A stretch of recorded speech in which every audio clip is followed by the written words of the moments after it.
Acabamos de leer un cuento de Juan Rulfo llamado Es que somos muy pobres.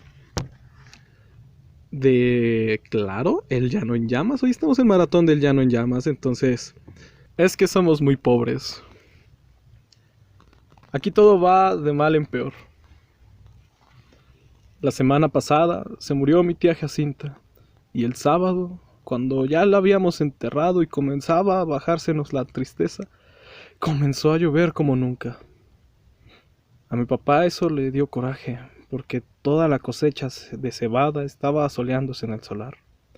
Y el aguacero llegó de repente, en grandes olas de agua, sin darnos tiempo ni siquiera a esconder aunque fuera un manojo.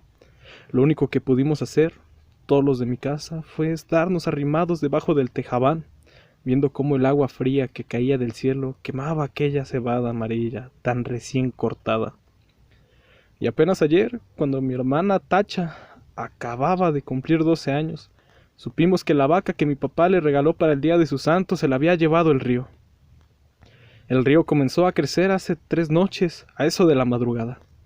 Yo estaba muy dormido, y sin embargo el estruendo que traía el río al arrastrarse me hizo despertar enseguida y pegar el brinco de la cama con mi cobija en la mano, como si hubiera creído que estaba derrumbando el techo de mi casa. Pero después me volví a dormir, porque reconocí el sonido del río, y porque ese sonido se fue haciendo igual hasta atraerme otra vez el sueño. Cuando me levanté, la mañana estaba llena de nublazones, y parecía que había seguido lloviendo sin parar. Se notaba en que el ruido del río era más fuerte y se oía más cerca. Se olía, como se huele una quemazón, el olor a podrido del agua revuelta. A la hora en que me fui a asomar, el río ya había perdido sus orillas. Iba subiendo poco a poco por la calle real, y estaba metiéndose a toda prisa en la casa de esa mujer que le decían la tambora. El chapelo del agua se oía al entrar por el corral y al salir en grandes chorros por la puerta. La tambora iba y venía caminando por lo que era ya un pedazo de río, echando a la calle sus gallinas para que se fueran a esconder en algún lugar donde no les llegara la corriente. Y por el otro lado, por donde está el recodo, el río se debía de haber llevado, quién sabe desde cuándo, el tamarindo que estaba en el solar de mi tía Jacinta, porque ahora ya no se ve ningún tamarindo. Era lo único que había en el pueblo, y por eso nomás la gente se da cuenta de que la creciente esta que vemos es la más grande de todas las que ha bajado el río en muchos años. Mi hermana y yo volvimos a ir por la tarde a mirar aquel amontonadero de agua, que cada vez se hacía más espesa y oscura y que pasa ya muy por encima de donde debe estar el puente. Allí nos estuvimos horas y horas, sin cansarnos, viendo la casa aquella. Después nos subimos por la barranca, porque queríamos oír bien lo que decía la gente, pues abajo, junto al río, hay un gran ruidazal, y solo se ven las bocas de muchos que se abren y se cierran y como que quieren decir algo, pero no se oye nada.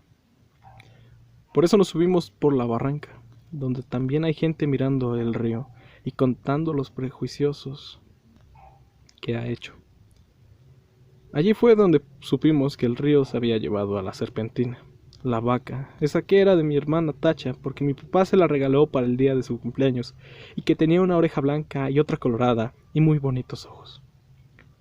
No acabo de saber por qué se le ocurriría a la serpentina pasar el río este, cuando sabía que no era el mismo río que ella conocía de a diario. La serpentina nunca fue atarantada. Lo más seguro es que se ha de haber venido dormida para dejarse matar, así nomás por nomás. A mí muchas veces me tocó despertarla cuando le abría la puerta del corral, porque si no, de su cuenta, allí se hubiera estado el día entero con los ojos cerrados, bien quieta y suspirando, como se oye suspirar a las vacas cuando se duermen. Y aquí ha de haber sucedido eso de que se durmió. Tal vez se les ocurrió despertar al sentir que el agua pesada le golpeaba las costillas. Tal vez entonces se asustó y trató de regresar, pero al volverse se encontró entrebarantada y acalambrada entre aquella agua negra y dura como tierra corredoriza. Tal vez bramó pidiendo que la ayudaran, bramó con solo Dios sabe cómo. Yo le pregunté a un señor que vio cuando la arrastraba el río si no había visto también al becerrito que andaba con ella, pero el hombre dijo que no sabía si lo había visto. Solo dijo que la vaca manchada pasó patas arriba muy cerquita de donde él estaba, y que allí dio una voltereta y luego no volvió a ver ni los cuernos, ni las patas, ni ninguna señal de vaca. Por el río rodaban muchos troncos de árboles, con todos y raíces, y él estaba muy ocupado en sacar leña, de modo que no podía fijarse si eran animales o troncos los que arrastraba. No más por eso, no sabemos si el becerro está vivo o si se fue detrás de su madre el río abajo. Si así fue, que Dios la ampare a los dos. La apuración que tienen en mi casa es la que pueda suceder el día de mañana, ahora que mi hermana Tacha se quedó sin nada, porque mi papá con muchos trabajos había conseguido a la serpentina, desde que era una vaquilla, para dársela a mi hermana, con el fin de que ella tuviera un capitalito y no se fuera a ir de piruja como lo hicieron mis otras dos hermanas, las más grandes. Según mi papá, ellas se habían echado a perder porque éramos muy pobres en mi casa y ellas eran muy retorbadas. Desde chiquillas ya eran rezongonas, y tan luego que crecieron les dio por andar con hombres de lo peor, que le enseñaron cosas malas. Ellas aprendieron pronto y entendían muy bien los chiflidos cuando las llamaban a altas horas de la noche. Después salía hasta de día. Iban cada rato por agua al río y a veces, cuando uno menos se lo esperaba, allí estaban en el corral, revolcándose en el suelo, todas encueradas y cada una con un hombre trepado encima. Entonces mi papá las corrió a las dos. Primero las aguantó todo lo que pudo, pero más tarde ya no pudo aguantarlas más y les dio carrera para la calle. Ellas se fueron por Ayutla, o no sé para dónde, pero andan de pirujas. Por eso le entra la mortificación a mi papá, ahora por la Tacha, que no quiere vaya a resultar como sus otras dos hermanas, al sentir que se quedó muy pobre viendo la falta de su vaca, viendo que ya no va a tener con qué entretenerse mientras le da por crecer y pueda casarse con un hombre bueno, que la pueda querer para siempre. Y eso ahora va a estar difícil. Con la vaca era distinto, pues no hubiera faltado quien se hiciera el ánimo de casarse con ella, solo por llevarse también aquella vaca tan bonita. La única esperanza que nos queda es que el becerro esté todavía vivo. Ojalá no se le haya ocurrido pasar el río detrás de su madre, porque si así fue, mi hermana Tacha está tantito así de retirado de hacerse piruja, y mamá no quiere. Mi mamá no sabe por qué Dios la ha castigado tanto al darle unas hijas de ese modo, cuando en su familia, desde su abuela para acá, nunca fue mala. Todos fueron criados en el temor de Dios y eran muy obedientes y no le cometían irreverencias a nadie. Todos fueron por el estilo. ¿Quién sabe de dónde les vendría a ser par de hijas suyas aquel mal ejemplo? Ella no se acuerda, le da vueltas a todos sus recuerdos y no ve claro dónde estuvo su mal o el pecado de nacerle su hija tras otra con la misma mala costumbre. No se acuerda, y cada vez que piensa en ellas, llora y dice, que Dios las ampare a las dos. Pero mi papá alega que aquello ya no tiene remedio.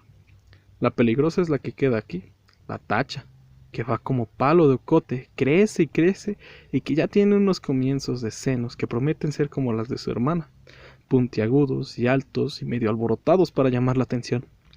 Sí, dice, le llenarán los ojos a cualquiera donde quiera que la vean. Y acabará mal, como que estoy viendo que acabará mal. Esa es la mortificación de mi papá. Y Tacha llora al sentir que su vaca no volverá porque se la ha matado el río. Está aquí, a mi lado, con su vestido color rosa, mirando el río desde la barranca y sin dejar de llorar. Por su cara corren chorretes de agua sucia, como si el río se hubiera metido dentro de ella. Yo la abrazo tratando de consolarla, pero ella no entiende. Llora con más ganas. De su boca sale un ruido semejante al que se arrastra por las orillas del río, que la hace temblar y sacudirse todita, y mientras la creciente sigue subiendo. El sabor a podrido que viene de allá salpica la cara mojada de Tacha, y los dos pechitos de ella se mueven de arriba abajo, sin parar, como si de repente comenzaran a hincharse para empezar a trabajar por su perdición. Recuerden que estamos en la semana en donde se va a leer los cuentos de El Llano en Llamas por el aniversario luctuoso de nuestro Juan Rulfo. También les dejamos aquí a la izquierda de su pantalla, les dejamos el botón en donde se pueden suscribir si les gusta este contenido, y a la derecha van a tener la lista de reproducción de esta semana, de la semana de Juan Rulfo, y también van a tener la lista de reproducción de Guadalupe Reyes, en donde estuvimos leyendo cuentos todos mis compañeros para el Guadalupe Reyes. Gracias por ver y esperemos verte en la siguiente emisión. Gracias, Elocuente.